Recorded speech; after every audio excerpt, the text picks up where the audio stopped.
Para vocês, seguidores do nosso canal Janela Informativa, vocês vão ficar chocados com as declarações que ele, Rodrigo Constantino, no 4x4, trouxe do governo Lula.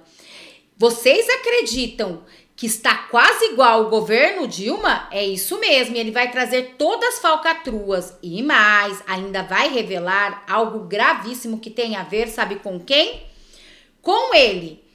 Elon Musk, além dele, Putin e também Zelensky. Fiquem atentos neste vídeo, porque como nunca antes ele subiu o tom e vejam o que ele falou.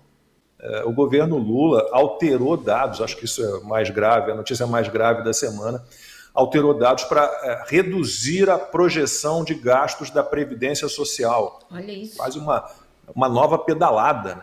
Que permitiu o desbloqueio de quase 3 bilhões de reais do orçamento, e aí foi possível liberar mais de 3 bilhões e meio de reais em emendas parlamentares. Consta, começar por você, para manter a tradição. É isso aí, pessoal. Vamos para mais pode. Em relação ao... Vocês verem o destrinchar aqui no nosso canal. Ações. Histeria que havia em relação ao governo Bolsonaro, provavelmente esse governo já teria caído. Sem dúvida, Lacombe. Você jogou muita coisa aí, o resumo, né, a síntese disso tudo é o Brasil voltou. E o que há de pior do Brasil, né? Essa questão do arroz é toda ela escandalosa desde o início. No meio de uma enchente, os arrozeiros já tinham coletado mais de 85% da safra, não havia necessidade, levantou muita suspeita, é óbvio que tinha a probabilidade grande de envolver alguma sacanagem, algum esquema, né?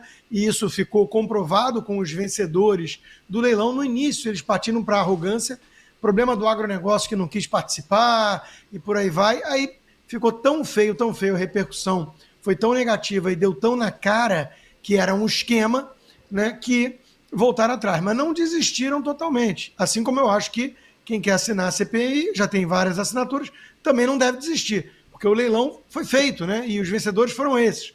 E não foi um erro, né? Como você mesmo colocou, e o próprio ministro colocou também, ele foi usado de bode expiatório. A ordem vem de cima.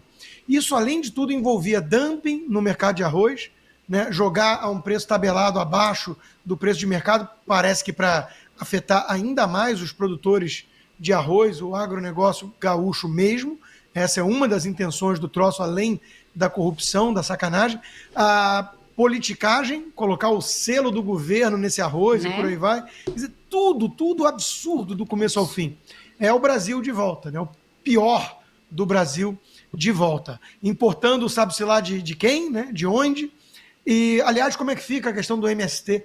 Né? O arroz que a gente comia no Brasil era graças ao MST. Isso era a narrativa da esquerda. E a gente sempre tendo que trazer os fatos e lembrando que eles não são responsáveis nem por 1% do arroz, né, do país. Então, cadê o MST nessa história, né? É tudo ridículo e tem que ficar de olho porque já está claro que cochilou, o cachimbo cai. Eles vão tentar, uma vez mais, dar um jeito de fazer um esquema. Quando uma empresinha do Amapá consegue levar um leilão de R$500 bilhão sem nenhuma experiência na área para distribuir arroz, se é que vai ter arroz, a gente tem aquela sensação, claro, do consórcio Nordeste na pandemia para comprar respiradores de empresa de fachada ligada à maconha, né? Então, é tudo tão escancarado, mas é a cara dessa gente. É só esquema para financiar o seu projeto de poder e irrigar os cofres dos comparsas. Quanto a esse ministro aí, né, o nosso Calígula, que vai acabar indicando o seu cavalo um dia para o Senado, como fez Calígula com incitatos, que ele só pensa nisso, né? O único projeto de lei dele em 2023 como deputado foi isso, né? O Dia Nacional do Cavalo. Já tinha todos os indícios também de corrupção, de favorecimento, de conflito de interesses e por aí vai. E o Lula continua mantendo ele no cargo e disse, né, essa semana, depois de mais um escândalo vindo à tona e a evidência de que é insustentável mantê-lo no governo, que ele ia conversar com o ministro e que todo mundo tinha o direito à presunção de inocência, ao devido processo. Bom, em primeiro lugar, é engraçado ouvir isso da esquerda, do próprio Lula, uma vez que eles nunca concederam esse mesmo benefício à direita. Os bolsonaristas são culpados com a narrativa midiática e dane-se a realidade, o devido processo legal, a presunção de inocência e por aí vai. E segundo lugar, que o Lula disse que ia conversar com ele para saber o que fazer. Eu fico pensando, ou uma coisa ou outra, ou ele tem o devido processo legal e todos são inocentes, até que se prove o contrário, então vamos mantê-lo no cargo, ou o quê? Ou ele vai olhar na cara e falar, olha nos meus olhos e diga, tipo o Barroso fez com Cesare Battisti, e depois vai sair repetindo que é inocente porque ouviu dele isso. Quer dizer, é óbvio que é ridículo, né? O Lula faz sempre cálculos políticos, só isso. E o desgaste desse ministro é grande, mas está na cota desses esquemas que voltaram com tudo no Brasil. Né? Os ministérios que quase dobraram de tamanho, de quantidade, sendo distribuídos como feudo, né, partidário, para governabilidade que anda mal das pernas, diga-se de passagem. Bolsonaro não fez isso, montou um quadro técnico, né, e não precisou fazer isso. Agora, nós conseguimos ver essa semana uma comentarista da Globo News, a Flávia Oliveira, culpando quem pelo ministro e pelos escândalos? O Bolsonaro, óbvio. Não, esse ministro do União Brasil, ele votou pelo impeachment da Dilma, ele é meio crítico do Lula. Cara, o cara é ministro do governo Lula. Tem um chefe essa bagaça. Tem um chefe, tem uma hierarquia com o chefe. Né? Então é impressionante, Lacombe, para fechar, o duplo padrão dessa gente. Eles são canalhas mesmo, isso é cafajeste. Isso tudo aí que a gente viu desse sujeito aí, né, pode ser resumido também em uma palavra, demagogia. É pura demagogia. Na questão econômica, você já disse, né, ele trata como premissa que existe um bolo fixo. É um dado da natureza. A riqueza brota do solo, cai do céu e precisa ser dividida. Então, se o cara tem muito dinheiro, é porque ele pegou uma parcela maior para ele. Economia é um jogo de soma zero, onde se alguém ficou rico é porque o outro ficou pobre. E essa premissa totalmente falaciosa, ridícula, a idade das pedras não acabou por falta de pedra, né? Essa premissa patética é o que explica a adesão de muita gente alienada ou invejosa ao esquerdismo.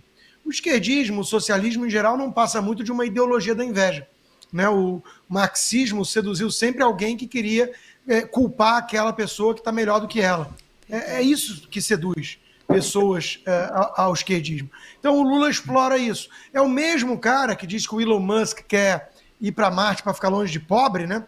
O mesmo cara que não pega um voo comercial há décadas. O sujeito que fecha uma praia da Marinha para poder ir para a praia. Que vai para hotel de 70 mil reais a diária, com a Janja, que até ontem estava namorando na prisão com ele. Né? E hoje eles vão para as nossas custas, com os nossos impostos, torrar dinheiro em diária de 70 mil reais, compra tapete de 70 mil reais e depois vai lá e diz que a classe média é consumista porque quer ter mais de uma televisão em casa. Quer dizer, é um crápula. O sujeito desse não vale nada, é um demagogo barato. Né? Isso que é o Lula. Em relação à guerra, nem se fala, né? É sempre aquela falsa premissa de equivalência moral. Se há um conflito, se há uma guerra, é porque os dois lados estão gostando disso. Quer dizer, não existe nessa lógica abjeta agressor e agredido. Até porque a gente sabe que ele defende os agressores. Verdade. Ele faz a falsa equivalência para, no fundo, ir lá depois e o governo brasileiro, que virou pária mundial, né, votar contra a Ucrânia. Acho que o Zelensky não está muito satisfeito com esse sujeito, que é próximo do eixo do mal, que defende o Putin, que defende a China, que defende o Irã, a Venezuela, o regime ditatorial de Cuba e por aí vai. E cospe no Ocidente, condena os Estados Unidos, condena Israel e por aí vai. Então essa é uma falsa equivalência moral de demagogo. Né? Vamos conversar, vamos dialogar que é melhor, tem que ser resolvido numa mesa do bar. É exatamente o que você disse. Na Segunda Guerra Mundial, lá estaria o Lula, depois do apaziguamento fracassado de Chamberlain e companhia, lá estaria o Lula, depois de estourar a guerra e Hitler ter feito tudo que fez, lá estaria o Lula. Se Churchill e Hitler estão brigando, é porque estão gostando da guerra. Vamos conversar. Quer dizer, um cara que falasse isso naquela época seria tratado como merece, né? Como um sujeito abjeto, tosco, podre, nefasto e defensor do nazismo. Hoje, o que é o Lula? Exatamente tudo isso. É ou não é? Escândalo atrás de escândalo, falcatrua atrás de falcatrua, todo esse dinheiro gasto com o meu e o seu dinheiro. o dinheiro do povo, pagador de impostos. E vocês viram esse escândalo envolvendo o ministro dele e também do arroz? É surreal, só que não. É o terceiro governo Lula. E vocês, o que acharam? Deixe aqui nos comentários. Agradeço a cada um de vocês. Peço, por favor, compartilha, curte, comenta. Porque além de ajudar meu trabalho a crescer, você também fortalece a política. A de direita, né? Que vem sendo tão perseguida. Muito obrigada a todos vocês. Até um próximo vídeo.